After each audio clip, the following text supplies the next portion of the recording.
Puluhan mahasiswa, pemuda dan Karang Taruna Gita Muda melakukan unjuk rasa untuk menagih janji 100 hari kerja wali kota dan wakil wali kota Banjar.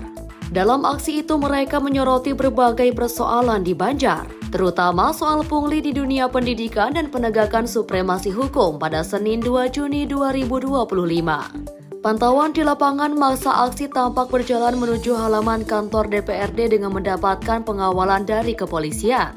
Bahkan mereka sempat saling dorong karena mendesak untuk masuk ke ruang rapat anggota DPRD. Tak hanya itu, mereka juga menuliskan tuntutan agar Gubernur Jawa Barat Deddy Mulyadi memasukkan wali kota Banjar ke barak militer.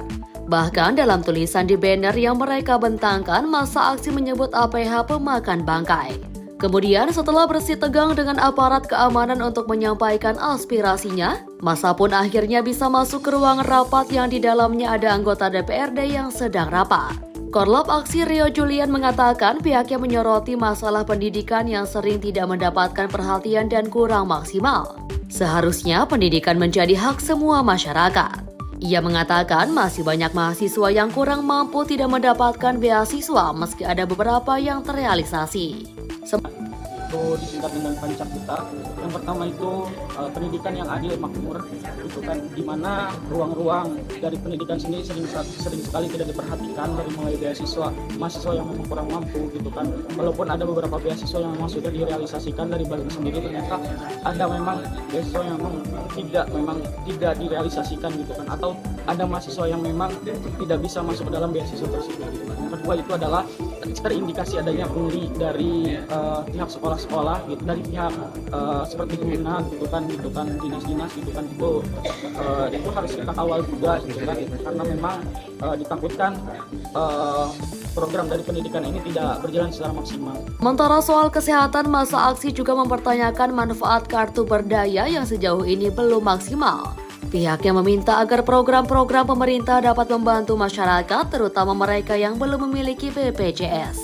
Yang kedua itu berbicara soal kesehatan, gitu kan, kesehatan yang universal, gitu kan, bagaimana hak-hak kesehatan dari masyarakat itu tidak hanya berbicara soal BPJS saja, gitu kan, tapi juga hal-hal lain juga bisa mengcover terhadap kesehatan tersebut, terutama dalam kartu berdaya sendiri itu kan ada berdaya sehat kalau nggak salah gitu kan, jadi untuk dari program tersebut semoga itu kan bisa menghasilkan, bisa membantu dari masyarakat yang memang kurang tercover dalam bidang kesehatan, terutama dalam BPJS gitu. Kemudian di bidang ekonomi, mereka juga menilai selama 100 hari kerja pemerintahan, belum adanya gerak-gerik investor yang melirik ke wilayah 4 kecamatan ini. Karena itu, mereka mendesak agar pemerintah kota menggenjot PAD dari berbagai sektor seperti pajak, BUMD, dan sumber lainnya. Adapun soal infrastruktur, para pemuda itu meminta agar pemerintah merealisasikan perbaikan jalan kota yang berada di wilayah Desa Neglasari, Kecamatan Banjar. Sebab sejauh ini mereka melihat belum ada keseriusan pemerintah untuk mewujudkan harapan masyarakat.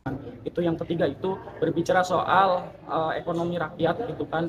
Nah di sini juga kan kita melihat dari program 100 hari kerja itu gitu kan, kita belum mencium adanya investor yang masuk ke kota Banjar, bahkan membuka lapangan pekerjaan di kota Banjar, bahkan pengelolaan BUMD sendiri itu sendiri belum terlaksana gitu kan di kota Banjar gitu, belum maksimal gitu kan dari beberapa BUMD sendiri gitu kan, sehingga berpengaruh kepada PAD yang ada di kota Banjar gitu kan.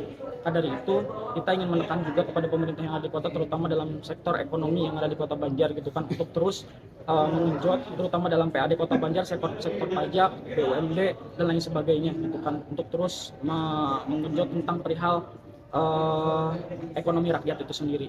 Yang keempat itu berbicara soal supremasi hukum gitu kan, yang memang dinilai atau ada indikasi bahwasannya terlalu subjektif gitu kan, tidak objektif dan tidak transparan gitu kan. Ini selain dari pengawalan terhadap aparat penegak hukum, juga kita juga pengawalan terhadap pemerintah yang ada di kota Banjar gitu kan, terutama dalam sektor penegakan hukum gitu kan, jangan sampai adanya pemerasan gitu kan terhadap kasus-kasus yang memang telah terjadi sebelumnya gitu, atau bahkan nanti gitu kan gitu.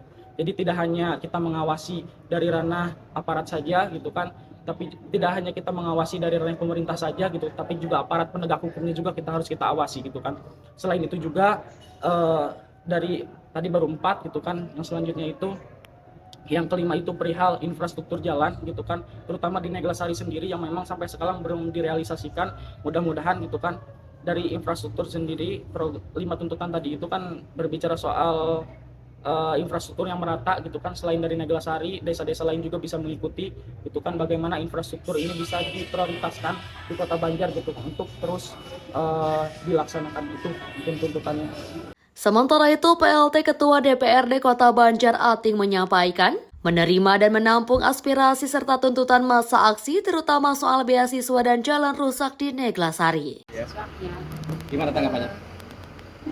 Intinya kalau dari mahasiswa tadi ada beberapa pertanyaan terkait bantuan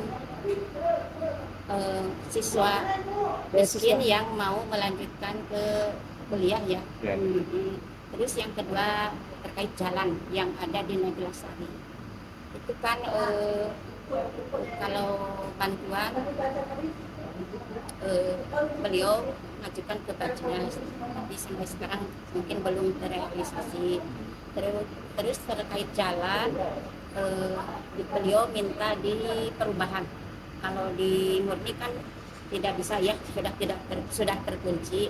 Mungkin saya usulkan untuk di perubahan. Ya, artinya ada 5 tuntutan ini dari DPRD sendiri siap menindaklanjuti itu Bu ya? Siap menindaklanjuti tuntutan para mahasiswa ini? Siap.